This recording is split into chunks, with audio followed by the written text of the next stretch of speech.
આ રીતના સરસ મજાના જેટલા પણ વૃક્ષો છે ભાઈ એને આ રીતના છે ને સરસ મજાના લાઇટિંગથી સજાવી દીધા છે.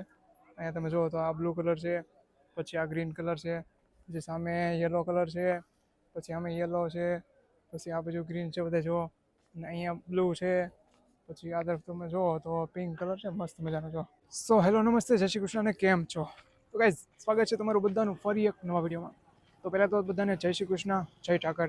ગાઈઝ અત્યારે આપણે છીએ નગાલખાના ધામ એવા બાવળિયાળી ગામની અંદર, અને અહીંયા ચાલી રહ્યો છે 14 તારીખથી લઈ અને 22 તારીખ સુધી ઠાકર ભગવાનનો પુનઃ પ્રાણ પ્રતિષ્ઠા મહોત્સવ. જ્યાં એમ કહેવાય કે લાખોની સંખ્યામાં જે ભાવિ ભક્તો છે એ ઠાકર ભગવાનના દર્શને આવવાના છે. અને તમે અત્યારે હાલ જે મારી પાછળ જોઈ શકો છો કે સરસ મજાનું જે રાત્રિનો નજારો છે, રાત્રિનું ડેકોરેશન છે, અને ખાસ અહીંનું જે વાતાવરણ છે ને ભાઈ એકદમ ઝગમગી ઉઠ્યું છે. અને ખાસ તમે સ્ટાર્ટિંગમાં જ તમે આ ગેટ જોઈ શકો છો, સરસ મજાનો ગેટ છે. આ બાજુ તમે જુઓ તો અહીંના જે અનંત વિભૂષિત શ્રી શ્રી 1008 મહામંડલેશ્વર મહંત શ્રી રામ બાપુ છે, અને ઓલી સાઈડ છે સંત શ્રી ઈશુ બાપુ છે.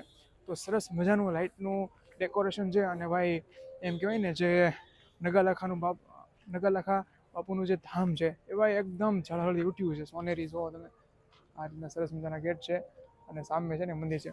તો હવે આગળ જઈ અને આપણે જે નગાલખા બાપુ છે, ઠાકર બાપુ છે, એના દર્શન કરવાના છે. અને પછી એનું જે ડેકોરેશન છે ને એક નેક્સ્ટ લેવલનું છે, તો એ જોશું.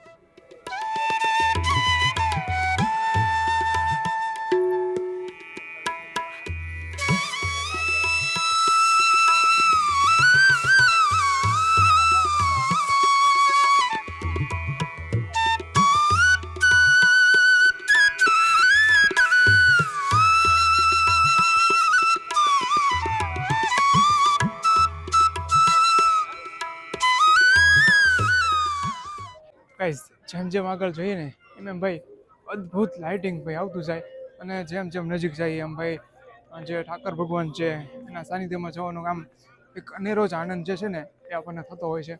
તો જો આ રીતના સરસ મજાનું જે લાઇટનું ડેકોરેશન છે, અને બંને સાઈડ આ રીતના મંડપ છે ને નાખેલા છે, અને ઉપર સિરીઝ છે લગાવેલી મસ્ત મજાની જો છે ને એકદમ જબરદસ્ત જોરદાર. જો તમે ખાલી લાઇટ જે મંદિર છે ને એની ઉપર તમે જુઓ જસ્ટ.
મૂળ મંદિર અંદર છે ગામમાં.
દેવકણભાઈ ઓલા ભાઈ ક્યાં ગયા?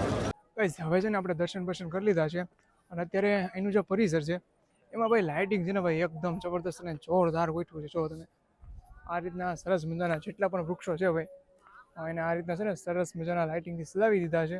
અહીંયા તમે જુઓ તો આ બ્લુ કલર છે, પછી આ ગ્રીન કલર છે, પછી સામે યલો કલર છે, પછી આમે યલો છે, પછી આ બાજુ ગ્રીન છે બધા જુઓ, અને અહીંયા બ્લુ છે, પછી આ તરફ તમે જુઓ તો પિંક કલર છે મસ્ત મજાનો. જો સરસ મજાની જે છે ને સજાવટ કરી દીધી છે ભાઈ જો આ રીતના. અને ખાસ કહીશ બીજું એ કહીશ કે આજે પ્રાણ પ્રતિષ્ઠા મહોત્સવ છે એની શરૂઆત થઈ ગઈ છે તારીખ 14થી લઈ અને તારીખ 22 સુધી, જેની અંદર અલગ અલગ દિવસે રોજના અલગ અલગ કાર્યક્રમો છે એ થતા હોય છે. જેમ કે 14 તારીખથી લઈ અને 22 તારીખ સુધીમાં ઘોડા રાસ છે, લાકડી રાસ છે, પછી રાત્રિના જે ભવ્ય સંતવાણીના ડાયરા હોય છે જેની અંદર આપણા મોટા મોટા જે કલાકારો છે એ બધા આવવાના છે અને પોતાની કલા જે છે એ પીરસવાના છે. પછી ખાસ બીજું કે અહીંયા સરસ મજાની રહેવા માટેની પણ વ્યવસ્થા છે. જો તમે લોકો અહીંયા આવો છો તો સ્પેશિયલી તમને રહેવા માટેની પણ સગવડ મળી રહેશે. અને ખાસ બીજી ગયા વિડીયોમાં કમેન્ટ હતી બધાની કે ભાઈ અમારે ત્યાં આવવું છે તો કઈ રીતના આવવું એમ, અને ઇન્સ્ટાગ્રામમાં મારી રીલું હોય તો પછી એમાં ડિરેક્ટલી મેસેજ બી કરે છે કે ભાઈ અમારે ત્યાં આવવું છે. હું તમને ખાસ કહી દઉં કે તમે ડાયરેક્ટલી ભાવનગર આવો ને, ભાવનગરથી અમદાવાદ હાઈવે ઉપર આ જે બાવળિયાળી ગામ છે ને આવેલું છે, તમે અમદાવાદથી આવો કે પછી ભાવનગરથી આવો તમને ડિરેક્ટલી છે ને વાહન મળી જશે. એમાં કોઈ તમારે ચિંતા કરવાની જરૂર છે નહીં.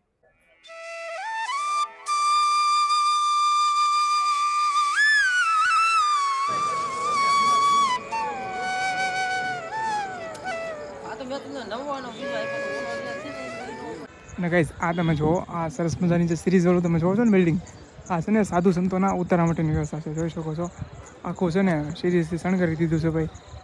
અને એની અંદર બધી રૂમો છે ને બધી હેવી છે, જેમાં ખાસ બધી સુવિધાઓ છે, પંખા, એસી છે, પછી બેડ સારા છે, ટોટલી વસ્તુ છે ને તમને અંદર જોવા મળશે. જો આ રીતના આખું બિલ્ડિંગ છે ભાઈ. જો આમે જલાઈ અને આ બધું બિલ્ડિંગ છે. જો